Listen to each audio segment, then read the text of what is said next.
als Einstieg für das Thema heute, ich habe so ein bisschen vor Augen, unser jüngster Sohn, der wird das erste Mal dabei sein, er ist ein bisschen nervös schon. Wir haben mit ihm geübt, Zelten im Garten und ich habe mich selber zurückerinnert. Als ich das allererste Mal ins Sommerlager gegangen bin, mag mich sehr gut erinnern, ich war auch noch klein gewesen, aber besonders mag ich mich auch noch an ein Weekend erinnern, das erste Weekend, wo ich mit der Jungschar mitgegangen bin. Und ich bin dort wahrscheinlich auch recht nervös gewesen. Und meine Eltern, die haben gewusst, einer von diesen Leitern, die sie ja gut gekannt haben, der wird sicher gut für mich schauen. Und sie haben mir gesagt, als kleiner Philemon, wenn du dort bist, wenn irgendetwas ist, dann gehst du zu dem Leiter hin. Er schaut dann für dich. Er ist für dich da. Und ich mag mich erinnern, was wir da gemacht haben. Wir sind abseilen. Das habe ich also wahnsinnig krass gefunden in dem Alter. Und ich weiss auch noch, wir sind durch den Wald durchgezogen. Ein Wespe hat mich gestichen und also eine riesige Backe in dem Weekend. Aber etwas mag ich mich auch noch besonders erinnern. Und zwar an einem Abend, als es dunkel war, war es irgendwie ein Abendprogramm und der kleine Philemon hat plötzlich aufs WC müssen. Und hat aber Angst gehabt, um in den Wald hineinzugehen, weil es ja dunkel war. Und dann ist mir in den Sinn gekommen, meine Mami hat gesagt, der Leiter schaut für mich. Dann bin ich zu ihm angegangen und gesagt, du, so halt wie es ist. Und er hat, glaube ich, zuerst ein bisschen schief geschaut, aber ist nachher mit mir mitgekommen und hat mich begleitet bis zum Waldrand und ich konnte dann reingehen und erledigen, was nötig war. Und ich war so froh in dem Moment, dass jemand einfach für mich da ist. Und wenn wir heute über Jesus nachdenken, dann ist das so die Story, die mir in den Sinn gekommen ist. Jesus ist einfach jemand, der da ist. Wie gut, dass wir jemanden haben, egal was ist. Er ist einfach für uns da. Wir sind ja unterwegs mit dem Thema Jesus. Ich habe das versucht, da mal so ein bisschen überblicklich darzustellen. Wir haben eigentlich gestartet am Anfang beim Kreuz mit dem Roland Hartmeier. Er hat uns in 2 Predigten so gut gezeigt, was alles da passiert ist am Kreuz bei Jesus, was Jesus gemacht hat. Gewaltig. Und dann als nächstes haben wir darüber nachgedacht, Jesus ist nachher tot gewesen, im Grab. Und verstanden, das ist seine Jünger erschienen. Und dann hat er sie beauftragt. Jetzt geht hin in die ganze Welt. Vielleicht magst du dich an den letzten Sonntag erinnern, unsere Missionsgottesdienste so eindrücklich, wie wir haben dürfen mit reingenommen werden in die Sendung. Und dann ist es aber weitergegangen. Jesus ist ein paar Tage mit seinen Jüngern unterwegs gewesen. Irgendwann hat er sie geholt, kommen da auf den Berg. Und dann ist er einfach in den Wolken verschwunden. Er ist entrückt worden und ist quasi weg gewesen. Und das ist so die Situation, wo wir heute auch drin sind. Jesus ist nicht sichtbar auf dieser Welt irgendwo am Rumlaufen. Man kann ihn nicht irgendwo besuchen gehen, in Jerusalem oder weiss auch nicht wo. Und trotzdem irgendwie eine ganz spezielle Situation. Jesus hat über diese Situation gesagt, das ist noch spannend, wenn ich das lese im Johannes 14, das ist jetzt noch gäbig, ich habe heute ein paar verschiedene Bibelstellen, die ich lese. Wenn ihr eine Bibel dabei habt, nehmt sie führen. Man muss ein bisschen schnell sein, aber man kann das ja auch nachher im YouTube-Livestream nochmal durchschauen, wenn man es durchgehen will. Oder wenn man daheim ist und das online schaut, kann man ja auch schnell Pause drücken. Das ist jetzt ein Vorteil für die nicht da sind. Im Johannes 14, Vers 18 bis 19, dort redet Jesus mit den Jüngern genau über diesen Moment. Und dort sagt er ihnen, ich werde euch nicht verwaist zurücklassen. Ich komme zu euch. Ich dachte, Jetzt erzählt er, wie er geht und sagt, ich lasse euch aber nicht verweisen, ich komme wieder zu euch. Was soll das sein? Noch eine kleine Weile und die Welt sieht mich nicht mehr. Okay, das ist klar. Ihr aber seht mich. Weil ich lebe, werdet auch ihr leben. Irgendwie ein Geheimnis, das da Jesus ankündigt. Sie werden ihn nicht mehr sehen, die Welt wird Jesus nicht mehr sehen, aber die Jünger auf irgendeine Art und Weise schon. Oder ganz eindrücklich, um das auch den Jüngern schon voraussagen, hat Jesus ihnen gesagt, in dem letzten Moment, in Matthäus 28, 20, hat ihnen den Auftrag gegeben, hat sie gesendet in die Welt und dann hat er gesagt, und siehe, ich bin bei euch alle Tage und bis ans Ende der Welt. Manchmal denke ich, dass das irgendwie ein Geheimnis ist, das wir nie ganz verstehen können. Der Mathematiker, der Französisch, der Blaise Pascal, hat mal gesagt, es gibt Sachen, die kann der Verstand nicht verstehen, aber das Herz schon. Das Herz kann verstehen, was der Verstand nicht versteht. Und ich glaube, genau das ist der Punkt. Jesus sagt, ich gehe weg, aber auf irgendeine geheimnisvolle Art und Weise bin ich da. Und vielleicht hast du ein gewaltiges Intellekt und kannst das in deinem Kopf absolut genial nachvollziehen. Aber ich glaube, am Schluss ist es etwas, was wir vor allem mit dem Herzen verstehen müssen. wo unser Denken übersteigt. Dass Jesus sagt, hey, ich bin da. Ich bin jetzt da. Es erinnert mich auch an Gott im Alten Testament, den Namen von Gott. Jahwe, wenn er sich am Volk vorstellt, wo heißt, ich bin, der ich bin, oder ich bin, der ich sein werde. Oder wenn man es mit diesen Verbformen schaut, wo da alle reinspielen, kann es ganz so gut bedeuten, ich bin der, ich bin da. Ich bin da. Das ist so der Kern vom Namen von Gott schon im Alten Testament. Ich bin da. Und das fasziniert mich. Das ist irgendwie das Wesen von Gott, dass er will näher bei den Menschen sein, dass er will gegenwärtig sein, dass er den Kontakt sucht.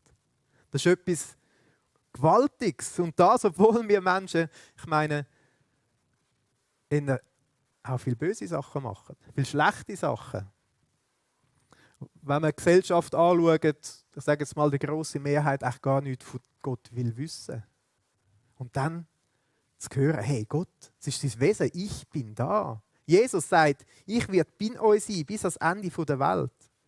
Und da wollen wir heute darüber nachdenken, was das Gewaltiges bedeutet. Und darum wollen wir gerade zusammen beten, weil Jesus ist ja jetzt da. Und mein Wunsch ist, dass es nicht das Wissen im Kopf ist, wo wir immer nur ein bisschen begreifen, sondern dass es richtig auch ins Herz hineingeht. Danke, Jesus, für die unfassbare Verheißung, die du gegeben hast, dass du wirst da sein wirst. Danke, dass es deinem Wesen Gott entspricht, dass du die Nähe zu uns Menschen suchst, auch wenn wir uns immer wieder umkehren und dir den Rücken zuwenden. Und danke, Jesus, dass du jetzt da bist, an diesem Sonntagmorgen. Und wir bitten dich, dass wir ein bisschen mehr davon verstehen mit unserem Verstand. Und wir wollen unser Herzen auftun, dass wir mit unserem Herz verstehen dürfen. Begegne du uns. Amen. Wenn wir das anschauen miteinander, dann gibt es so wie 3 Ebenen, wo man sagen können, ja, Jesus ist irgendwie da, gegenwärtig. Das Erste ist, es heisst von Jesus, dass er ganz Gott war. Im Kolosser 2,9 dort heisst es, denn in ihm, also Jesus, von Jesus ist dort die Rede, wohnt die ganze Fülle der Gottheit leibhaftig. Jesus ist auf die einen Seite ganz Mensch. Das ist wieder so ein Geheimnis, das man auch nur mit dem Herzen verstehen kann. Jesus ist ganz Mensch, er ist ganz auf dieser Welt, ist verstanden, hat eine neue Auferstehungsliebe bekommen und ist mit dem beim Vater im Himmel. Aber Jesus ist auch ganz Gott. Gleichzeitig. Und Gott ist allgegenwärtig. Das gehört auch zu den Wesenszügen von Gott. Im Alten Testament heißt es über Gott, oder kann sich jemand, Jeremia 23, 24, oder kann sich jemand in Schlupfwinkeln verbergen? Und ich sehe ihn nicht, spricht der Herr. Bin ich es nicht, der den Himmel und die Erde erfüllt, spricht der Herr. Also für mich persönlich ist das irgendwie auch so, wie ist das möglich? Aber ja, Jesus ist auf eine gewisse Art und Weise überall allgegenwärtig. Das Zweite, was Jesus auch eindrücklich verheißt, dass er auf eine ganz spezielle Art und Weise in der Gemeinde gegenwärtig ist. Ein Vers, wo man da oft miteinander darüber nachdenkt, in Matthäus 18,20, dort sagt Jesus zu seinen Jüngern, den wo 2 oder 3, also es braucht nur ganz wenig, versammelt sind in meinem Namen, da bin ich in ihrer Mitte. Und wenn man jetzt, ich glaube, ein Gehalt von dem Vers ist wirklich, dass wenn man nur das Zweite, sogar irgendwo auf der Straße oder die Heidenfamilie so zusammenkommt im Namen von Jesus, dort ist er gegenwärtig. Es ist aber ganz spannend, wenn man den Vers anschaut, dann heisst es, wenn man versammelt ist. Das Wort versammelt, das ist jetzt vielleicht mehr für die spannend, die an der Theologie ein bisschen interessiert sind, am tieferen Bibelwissen. Das ist im Altgriechischen, kommt vom Verb Synago. Und Synago, vielleicht habt ihr schon gemerkt, das tönt ähnlich wie Synagoge. Synagoge. Versammelt sein. Also Jesus braucht da das Verb, wo eigentlich die Leute erinnern, die Jünger erinnern an die Synagoge, quasi die damalige jüdische Gemeinde, die es gegeben hat. Die Versammlung der damaligen jüdischen Gemeinde. Das heisst, wenn wir den Vers lesen in Matthäus 28, dann dürfen wir die Gemeinde, die Versammlung von der Gemeinde, wo Jesus schon voraussieht natürlich, im Kopf haben. Dass Jesus auf eine spezielle Art und Weise, in einer speziellen Qualität, wo die Allgegenwart irgendwie noch differenziert, da im Gottesdienst, in der Gemeinde, in seiner Versammlung, dass er gegenwärtig ist. Das ist etwas unglaublich Spannendes. Und das ist auch der Grund, wieso dass ich liebe Gottesdienst. Ich liebe den Gottesdienst und das Zusammensein von der Gemeinde. Und wir haben zwar wirklich jetzt unterdessen sehr eine coole Bühne mit Licht und Zeug und Sachen, aber das ist nicht der Grund. Oder auch nicht für mich ist auch nicht der Grund, dass ich Fan bin vom Gottesdienst, die lässige Musik, die wir haben. Wobei ich finde es mega cool, dass wir mit schöner Musik zusammen Gott loben können. Oder der gute Kaffee, ich meine, wir haben etwa 6 Kaffeesorten. Sondern der Grund, wieso dass ich Gottesdienst liebe, ist, weil Jesus da ist. Auf eine spezielle Art und Weise. Heute, an diesem Sonntagmorgen, in seiner Gemeinde, weil wir versammelt sind in seinem Namen. Das ist doch etwas Gewaltiges. Das hat man an keinem anderen Ort, wo es irgendeine Show, eine Action, ein Kino, ein Film oder weiß auch nicht was für Zeug und Sachen gibt. Jesus ist auf eine besondere Art und Weise da. Jetzt in diesem Saal, gegenwärtig, mitten unter uns. In der Offenbarung 1, Vers 13.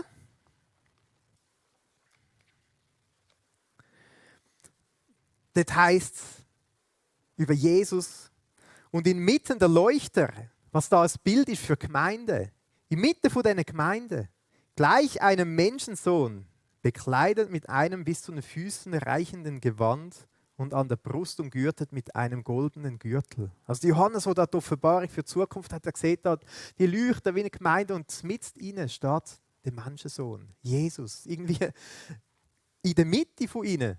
Und das ist schon ein gewaltiges Geheimnis. Das ist, glaube ich, auch so etwas, wo wir nur mit unserem Herz wirklich verstehen oder tiefer aufnehmen, mit dem Verstand ein bisschen fassen. Und es gibt ja den berühmten Vers im Hebräer 10, Vers 25. Dort wird an die Gemeinde geschrieben, sie sollen füreinander da sein und füreinander schauen und sie sollen einander aufbauen und so weiter. Und darum steht dann, sie sollen das machen, indem wir unsere eigene Versammlung nicht verlassen, wie es einige zu tun pflegen. Jetzt können wir im ersten Moment denken, hey, wieso sagt uns Gott das in der Bibel? Man soll die Versammlung nicht verlassen. Ja, macht Gott da Werbung für den Gottesdienst? Will Gott etwa eine gute Gottesdienststatistik? Oder dass alle ein gutes Programm haben am Sonntagmorgen oder irgend so etwas? Ich glaube, der Kern von dem ist, dass Gott sich wünscht, dass wir ein Teil vom Gottesdienst, von seiner Versammlung sind, dass er uns begegnen kann, dass wir in seiner Nähe sind, dass wir ihm begegnen können und unser Herz auftun können für das, was er will wirken. Und das Spezielle ist, es wird auch da wieder das gleiche Wortstamm gebraucht wie damals, oder wie in Matthäus 18,20 wieder, oder als Versammlung jetzt das Nomen Episynagoge, wie das gleiche Wort von Versammlung. Also Gott sagt, hey, geht in die Versammlung, bleibt dort, weil dort bin ich auf eine spezielle Art und Weise präsent, gegenwärtig. Und ich möchte euch gerne begegnen. Und der Schreiber vom Hebräerbrief sagt, passt auf, könnt euch nicht einfach ausklinken. Ich weiss jetzt nicht, es gibt immer viele gute Gründe, um mal quasi ausklinken sich oder mal an anderen Orten sein. Oder man ist krank und kann nicht dabei sein. Und das ist ja cool, haben wir auch den Livestream. Aber manchmal brauchen wir ja auch Ausreden, um uns ausklinken. Und das ist so schade. Eben nicht wegen der Gottesdienststatistik, sondern weil Jesus da ist und er uns will begegnen. Und vielleicht gerade für die jetzt daheim sitzen und das schauen, es gibt viele gute Gründe, um nicht dabei zu sein, auch vielleicht aus Vorsicht wegen der ganzen Corona-Geschichte und so weiter. Aber man kann so Sachen auch als Ausrede brauchen. Und wenn du daheim sitzt und so Sachen als Ausrede brauchst, dann will ich dich ermutigen, geh wieder zurück in die Versammlung von dieser Gemeinde, dort wo du bist, wo du wohnst, von deiner Gemeinde. Und wenn du in keine Gemeinde gehst, dann nutze die Gelegenheit und geh dorthin, in deinem Ort, in die Kirche, die es gibt, um wieder in dieser Verbundenheit, in der Gemeinschaft hinein zu sein. Nicht prinzipiell in erster Linie wegen anderen Menschen, sondern weil Jesus dort gegenwärtig ist. Und dir und uns will begegnen. Und das wünsche ich mir so sehr. Ich meine, vielleicht sitzt du jetzt da und sagst, das weiß ich alles. Das habe ich schon lange gehört. Das habe ich schon lange gewusst, Jesus ist da. Aber es ist doch so wichtig, dass wir es uns immer wieder neu bewusst machen, was das bedeutet. Was das für ein gewaltiges Privileg ist. Jesus ist jetzt da und Jesus macht einfach unsere Herzen auf, dass wir das immer mehr erkennen dürfen. Das Dritte, Die dritte Art und Weise, wo Jesus sagt, dass er gegenwärtig wird sein, jetzt auch in dieser Zeit, ist im Christ höchstpersönlich. Im Menschen, die Jesus nachfolgen, sagt er, er wird in ihnen sein. Das ist irgendwie auch so etwas, das können wir mit unserem Verstand nicht wirklich fassen. Das ist fast das grösste Geheimnis sogar. Im Johannes tut Jesus für seine Jünger beten. Und dann betet er dort im Kapitel 17, Vers 26, und ich habe ihnen deinen Namen kundgetan. Also Jesus sagt, ich habe deinen Namen, Vater, den Jüngern weitergegeben. Und werde ihn kundtun, damit die Liebe, womit du mich geliebt hast, in ihnen sei. Und dann denkt man jetzt, ja, die Liebe von Gott soll auch in uns sein. Und dann betet Jesus weiter, in ihnen sei und ich in ihnen. Jesus sagt, er wird selber in den Jüngern irgendwie gegenwärtig sein. In den Jüngern leben. Und es gibt ganz viele Bibelstellen, die das aufgreifen, das Thema, wie Jesus selber Wohnung nimmt. In einem Jünger von Jesus, in jemandem, wo Jesus nachfolgt. Mit anderen Worten, in einem Christ. Sehr eindrücklich finde ich zum Beispiel in der Offenbarung 3, Vers 20. Können wir vielleicht mal den Vers lesen mit einem speziellen Blick auf das Thema. Da sagt Jesus quasi in der Offenbarung an Johannes, siehe, ich stehe an der Tür und klopfe an. Wenn jemand meine Stimme hört und die Tür öffnet, zu dem werde ich hineingehen. Also auch da wieder, Jesus sucht den Kontakt zu den Menschen. Jesus steht an der Lebenstür und klopft an. Das ist noch interessant. Jesus sagt, man muss die Tür schon selber aufmachen. Aber dann kommt er rein ins Leben. Ich glaube, es ist gut, wenn wir offene Herzensohren haben. Vielleicht hörst du in dem Moment auch das Klopfen von Jesus an deine Lebenstür. Ob wir die Tür aufmachen, das bleibt unsere Entscheidung. Ob wir sagen Ja dazu oder Nein. Der Begriff, den man braucht im Christentum, in der Theologie, ist Bekehrung. Wenn man seine Lebenstür zum ersten Mal für Jesus auftut. Das ist auf die einen Seite ein bisschen ein altmodiges Wort, Bekehrung. Die einen hören es nicht so gern. Vielleicht sitzt du jetzt auch da und denkst, ja, oh, jetzt redet ihr von Bekehrung. Mich muss man aber ja nicht bekehren.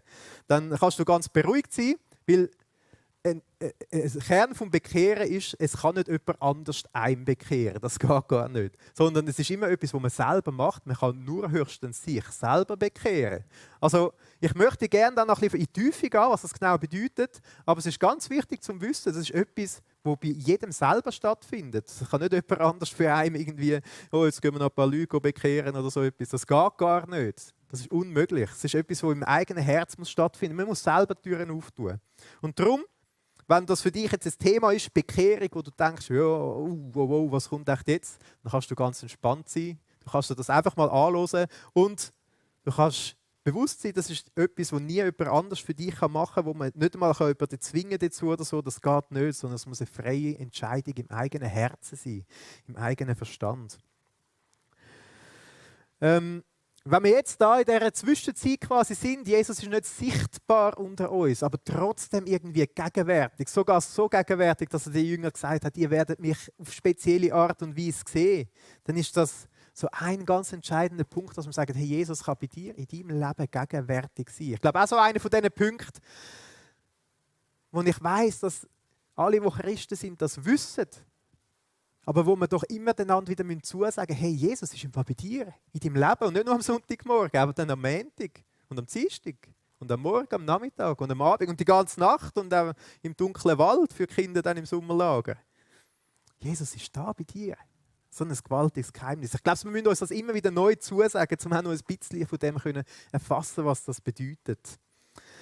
Die Bibel die nimmt das immer wieder auf und es ist so etwas, was ganz selbstverständlich ist. Der Paulus sagt zum Beispiel im Galater 2,20, er schreibt da ganz verschiedene Sachen und plötzlich sagt er einfach so ein Christus lebt in mir. Für ihn ist das so etwas ganz Selbstverständliches. Christus lebt in ihm selber. Das wünsche ich auch, dass wir das sagen können. Jesus lebt in mir. Jesus lebt in dir. So etwas Gutes. Und ich glaube, es ist wichtig, dass wir uns Gedanken machen, wie kommt denn das? Wie findet so eine Bekehrung statt? Wie kann man so ein Christ werden, dass Jesus reinkommt und Wohnung nimmt und gegenwärtig ist im eigenen Leben? Weil das ist so etwas Zentrales. Ich habe das da auch versucht, so als kleinen Überblick darzustellen, mit dem extra mit dem ein bisschen altmodischen Brief Bekehrung, aber ich glaube, es ist wichtig, dass wir auch wissen, was da drin steckt, dass wir das nicht falsch verstehen und dass uns das nicht wie abschreckt, sondern dass wir das als Einladung dürfen verstehen, selber zu überlegen, ja, mache ich meine Herzenstüren auf oder nicht? Jesus selber hat immer wieder erklärt und kommuniziert, was das bedeutet, und es gibt so wirklich 4 Sachen, die da drin hineingehören. Das erste ist Buße. Das ist wieder so ein altmodisches Wort, das man nicht so gerne hört. Jesus hat da in Markus 1, Vers 15 gerade seine Predigten von Anfang an so angefangen, indem er gesagt hat, tut Buße und glaubt an das Evangelium. Tut Buße, was ist denn das? Ich habe das so mit viel symbolisiert. Das Wort bedeutet eigentlich nichts anderes, als dass man einen Lebensweg, wo man unterwegs ist, der weggeht von Gott, umkehrt. Ein anderes Wort, das auch gebraucht wird an dieser Stelle, ist oft ein Umdenken, dass wie ein Umdenken stattfindet. Ich glaube, das ist im ersten Moment etwas, das ganz einfach tönt, dass man sagt, okay, es stimmt. Ich habe bis jetzt von Gott nicht viel wissen. Ich bin von Gott davongelaufen. Ich habe schlecht in meinem Leben. Ich muss umkehren. Ich will auf Gott hin zulaufen. Ich will in seine Richtung gehen. Ich will den Weg gehen, den Jesus für mich hat. Ich will nicht einfach nur das tun in meinem Leben, was ich gerade für wichtig halte, sondern ich will mich an Jesus orientieren, was er für wichtig hält. Ich denke immer, bis jetzt habe ich selber gewusst, was für mich am besten ist. Aber ich will denken, was Jesus sagt, was für mich am besten ist. Auf der anderen Seite denke ich, das ist auch ganz ein schwieriger Punkt, wo es manchmal doch schwerfällt, zu eingestehen, hey, ich brauche ja Jesus wirklich. Zu eingestehen, dass auch meine eigenen guten Taten nicht langen. Eingestehen, dass ich selber ein Sünder bin. Der Roland Hartmeier hat das so gut auf den Punkt gebracht, als er über das Kreuz geredet hat. Wenn du den Punkt noch mehr willst verstehen, was das mit dieser Buße auf sich hat, dann geh unbedingt noch mal reinhören, was da steht, was der Roland Hartmeier gesagt hat und was alles in der Bibel steht, auch über das Kreuz. Das Zweite, was wir gerade in dem Vers gelesen haben, das hat ja geheißen, tut Buße und glaubt an das Evangelium. Das Zweite, was dazu kommt, ist dann der Glaube. Dass ich sage, ja, ich bin an dem Punkt und ich brauche Jesus und jetzt tue ich im Glauben ergreifen, was Jesus für mich da hat. Ich tue im Glauben ergreifen, dass er mir vergeben will. Ich tue im Glauben ergreifen, dass er mich hineinnimmt in seine Familie, dass er mich zu einem Kind von Gott macht, dass er mich ein Teil vom Reich Gottes sein lässt. Ich will ergreifen, dass er mir ein neues Leben schenken will. Jesus redet auch von einer neuen, von einer Wiedergeburt. Der Glaube an diesen Punkt. Der Petrus hat das auch super gut auf den Punkt gebracht. In der Apostelgeschichte lesen wir von einer Predigt, die der Petrus gehalten hat. Und dann fragen ihn die Leute, die das gehört haben, sie sind an genau dem Punkt gestanden von der Buße und haben gesagt, ja, es stimmt, wir brauchen ja Jesus, was sollen wir denn jetzt machen? Und da sieht man jetzt alles, das geht so schön zusammengefasst. Der Petrus hat dann gesagt, so tut nun Buße und bekehrt euch. Also quasi, kehr um von dem Weg, der auf dich gerichtet war, auf den Weg zu Jesus hin. Und dann, dass eure Sünden ausgetilgt werden. Dann kannst du im Glauben ergreifen, dass Jesus all deine Sünden austilgt, dass er dafür gezahlt hat. Dann das Nächste, etwas, was so wie mit dazugehört, ist Taufe. Auch in Markus 16, dort redet wieder Jesus und er sagt, wer gläubig geworden und getauft worden ist, wird gerettet werden, wer aber ungläubig ist, wird verdammt werden. Ein Vers, wo relativ Jesus direkt redet und wo aber auch schön zeigt, wie wir selber dürfen unsere Herzenstür auftun. Wer will im Glauben das ergreifen, die Vergebung, der wird gerettet werden. Wer nicht will, der muss nicht, der kann einen anderen Weg gehen ohne Gott, mit allen Konsequenzen, die das mit sich bringt. Und Jesus sagt da quasi, wer gläubig geworden ist, der soll sich gerade auch noch taufen lassen. Etwas, das ganz oft zusammenkommt. Und dann das Vierte ist das Geschenk vom Heiligen Geist. Ich glaube, das ist ganz näher mit dieser Frage verknüpft, wie Jesus ins Leben hineinkommt. Durch den Heiligen Geist, durch das Geschenk vom Heiligen Geist kommt Jesus ins Leben hinein. Auch in der Apostelgeschichte, in dieser Predigt von Petrus, da haben sie das alles gehört. Ja, eben, was sollen wir jetzt machen? Und dann tut der Petrus auch da an einer anderen Stelle sagen und bringt all die 4 Sachen wie zusammen. tut Buße, oder der erste Punkt. Und jeder von euch lasse sich taufen. Sind wir schon beim dritten Punkt quasi. Auf den Namen Jesu Christi zur Vergebung eurer Sünden. Das ist der zweite Punkt. Und ihr werdet die Gabe des Heiligen Geistes, da der vierte Punkt, empfangen. Ich kann ein Geschenk bekommen dazu. Ich will jetzt da nicht in dem Sinn sagen, das ist so eine Reihenfolge, die muss perfekt in dieser Richtung ablaufen. Es gibt ganz verschiedene Geschichten, die Gott auch schreibt. Und ich habe theologisch gesehen, dass es unterschiedlich geben kann. Aber es ist so wie eine Gesamtheit, die zu der Bekehrung so dazugehört, was wir alles entdecken in der Bibel. Und es ist ganz spannend, manchmal können die Sachen auch ein bisschen weiter auseinander liegen oder näher zusammen sein. Und etwas, was mir selber hilft, um das Ganze zu fassen, man kann das manchmal so schwierig einordnen, aber es sind verschiedene Bilder, die Jesus selber gibt für so einen Bekehrungsmoment. Und vielleicht sitzt du da und erinnerst dich zurück oder schaust vor und findest dich irgendwo in dem innen auch. Und ein Bild, das Jesus braucht, von dem ganzen Neuen, was da passiert, von dem, was möglich ist, um ein Kind von Gott zu werden, das sieht man im Lukas 22. Da ist Jesus mit den Jüngern kurz bevor er stirbt. Er setzt das Abendmahl ein und er sagt da, Lukas 22, Vers 20, ebenso auch den Kelch nach dem Mahl und sagte, dieser Kelch ist der neue Bund in meinem Blut, das für euch vergossen wird. Also Jesus redet davon, dass das, was er da hat, das Blut, das er vergossen hat, die Vergebung, die möglich ist, dass es so wie ein neuer Bund ist, ein Bund, wo man schließt. Und das Bild vom Bund, das ist heute nicht mehr so verbreitet. Heute macht man meistens irgendwie Verträge oder so. Ein Bund könnte auch eine Art Vertrag sein. Aber ein Bund, den man heute immer noch gut kennt und davon redet, das ist ja der Ehebund. Das ist so ein Bund, wo man schließt miteinander, zwei Menschen zusammen, wo man sich gewisse Sachen versprechen und wie eine neue Verbindung oder Verbindung eingeht. Und ich finde, das ist noch ein gutes Bild, um ein bisschen zu verstehen, was da passiert, weil es zeigt, dass irgendwie all diese Sachen auch zusammengehören, dass man nicht das eine auslösen kann vor dem anderen und dass es so wie eine Einheit bildet.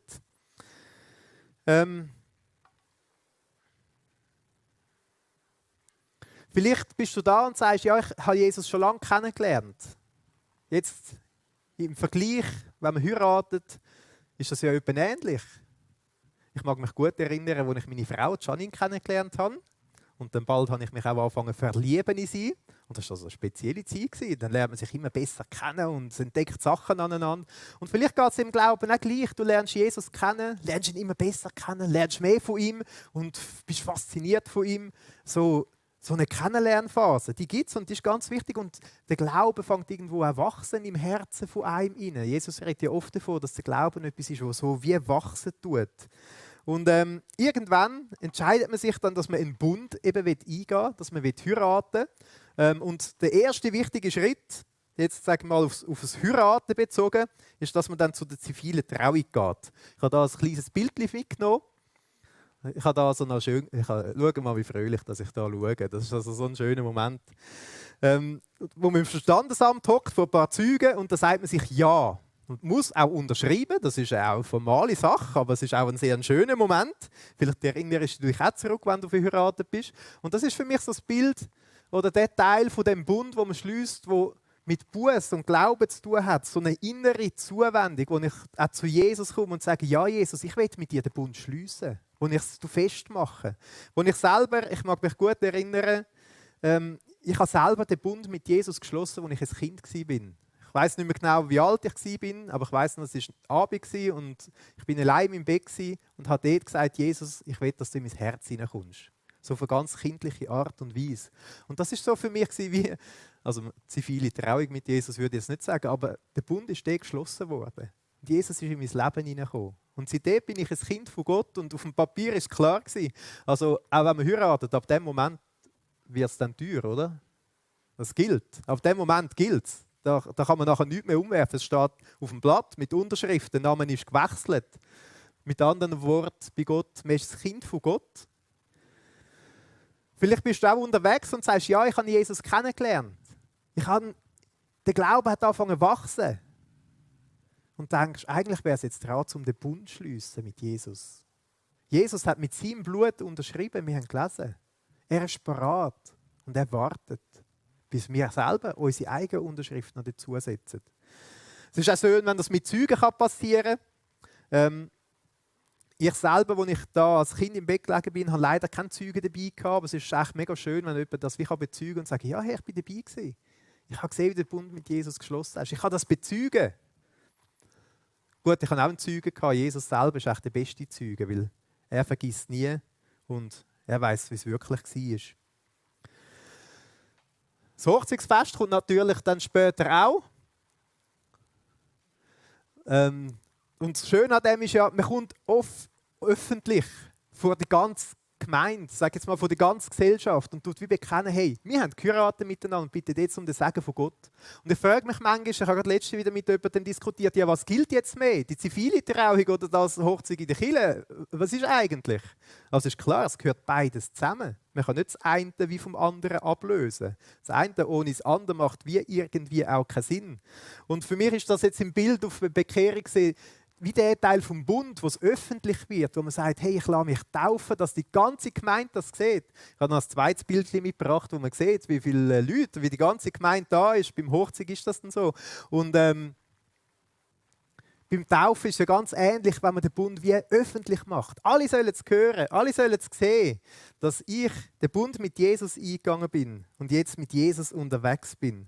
Und das ist auch so ein Moment, ein Freudenfest, eigentlich eine Party, die da abgeht. Vielleicht ist das auch der Punkt, wo du drin stehst und sagst, hey, ich habe den Bund mit Jesus geschlossen, aber getauft habe ich mich noch nicht. Dann wäre es jetzt dran, um das auch zu machen. Ich habe hier 2 Bildchen von der letzten Taufe. Schau mal, wie die strahlen, gerade frisch aus dem Wasser. Das ist definitiv nicht der Moment, wo man sich überlegt, wie man auf dem Foto aussehen muss. Das ist etwas, was einfach aus dem Herz rauskommt in diesem Moment. Und das ist so ein schöner Moment. Das andere Bild, das ist einfach das Strahlen auf dem Gesicht, das kann man fast nicht... Das könnte man nicht extra machen, das ist unmöglich. Und das finde ich so etwas Gewaltiges. Taufe, wenn ich sage, ja, ich will den Bund bestätigen vor allen und eigentlich ein riesen Fest feiern, eine riesen Party. Es sind Sachen, die alle irgendwie zusammengehören. Und man wird dann beschenkt mit dem Heiligen Geist. Beim Hochzeit ist es eigentlich ja so, dass ich mich als Mann meiner Frau schenke. Und sie schenkt sich mir. Und bei dem Bund mit Jesus ist es genau das Gleiche. Ich schenke mich Jesus, ich sage Jesus, ich gebe dir mein Leben. Mach du damit, was gut ist für dich. Ich will dir dienen. Und das Überraschende, Jesus schenkt sich auch dir und ist bei dir gegenwärtig und gibt alles für dich. Das Hochzeit, so ein Bild, ein Bund, den wir kennen, wo etwas Schönes ist. Aber der Bund mit Jesus, das ist etwas, das bei weitem übertrifft. Und ich wirklich, wirklich jedem wünsche, dass man so einen Bund schliessen darf. Mit dem Schöpfer vom Universum. Mit dem, der alles für uns gegeben hat. Mit dem, der mit seinem Blut eigentlich das Papier schon unterschrieben hat. Und darauf wartet und anklopft, dass wir kommen und Ja dazu sagen. Manchmal liegen die Sachen auch weit auseinander. Ich habe von mir selber erzählt, ich habe mich nachher nicht als kleines Kind taufen lassen. Erst mit 16 habe ich mich taufen lassen, bei mir in der Gemeinde. Und trotzdem, wenn ich zurückschaue, muss ich sagen, das gehört trotzdem alles zusammen. Die Grundlage von dem ist, dass ich mich für Jesus entschieden habe, dass ich mich nachher taufen lassen. Ich weiss jetzt nicht, wo du steckst in dem Ganzen rein. Vielleicht bist du Jesus am Kennenlernen und sagst, hey, ich will den Bund schliessen. Vielleicht hast du unterschrieben mit deinem eigenen Namen und sagst, jetzt will ich mich taufen lassen. Das gehört auch dazu. Vielleicht schaust du zurück und kannst einfach nur staunen, was Jesus für dich gemacht hat. Dass er in dein Leben hineingekommen ist. Und seit dem Moment in dir lebt. Sogar in den Stunden, wo es dir schlecht geht. In dem Moment, wo alles rund läuft. In dem Moment, wo du selber am Zweifeln bist. Jesus ist da. Und er bleibt da und geht nicht weg. So ein gewaltiges Geschenk. Ich möchte gerne beten. Ich möchte als erstes beten, jetzt auch mit allen zusammen, die sagen, ich habe den Bund mit Jesus geschlossen. Und manchmal gerät das so wirklich auch im Hintergrund. Und manchmal ist es dran, Ehepärchen machen das manchmal auch, den Bund, so wie erneuern, ein Erneuerungsbund. Und vielleicht ist es auch heute dran, dass du sagst, ja, ich will ganz bewusst mit dem Bund auch leben. Und will ich dich einladen zum Mitbeten und den Bund wie auf Art und Weise erneuern. Jesus, danke, dass du mit unserem Bund schliessen willst. Dass du mit dem eigenen Blut dafür gezahlt hast und unterschrieben hast. Danke, Jesus, dass du dich uns ganz willst schenken und in unserem Leben willst gegenwärtig sein. Jesus, danke, dass wir das mal mit dem Herz so richtig haben dürfen verstehen und jetzt vielleicht sogar noch mehr verstehen. Jesus, danke, dass du dich uns ganz schenkst. Und wir wollen uns dir auch schenken. Wir wollen unser Leben für dich leben und mit dir zusammen unterwegs sein. Amen. Ich möchte aber auch noch ein Gebet machen, wenn du jetzt da bist und denkst, ich stehe vor dem Bund, ich habe den noch nicht geschlossen, ich bin am Überlegen, ich bin erst am Kennenlernen. Manchmal braucht es auch ein bisschen eine längere Kennenlernphase, das ist gut. Man muss sich ja da nicht auf etwas reinstürzen, wo man gar nicht weiß oder will. Ich habe gesagt, Bekehrung ist immer etwas Freiwilliges. Aber ich möchte ja für die Leute ganz speziell beten, die sagen, ich bin da erst in einer Kennenlernphase, ich bin in diesen Schritten unterwegs, dass Jesus dir begegnen kann und den nächsten Schritt kannst vorwärts gehen. Danke, Jesus, dass du an Herzenstüren anklopfst. Schenke uns ein offenes Herz, um das zu hören. Und schenke uns den Mut, um unsere Herzenstür aufzutun. Und den Bund mit dir eingehen. Amen.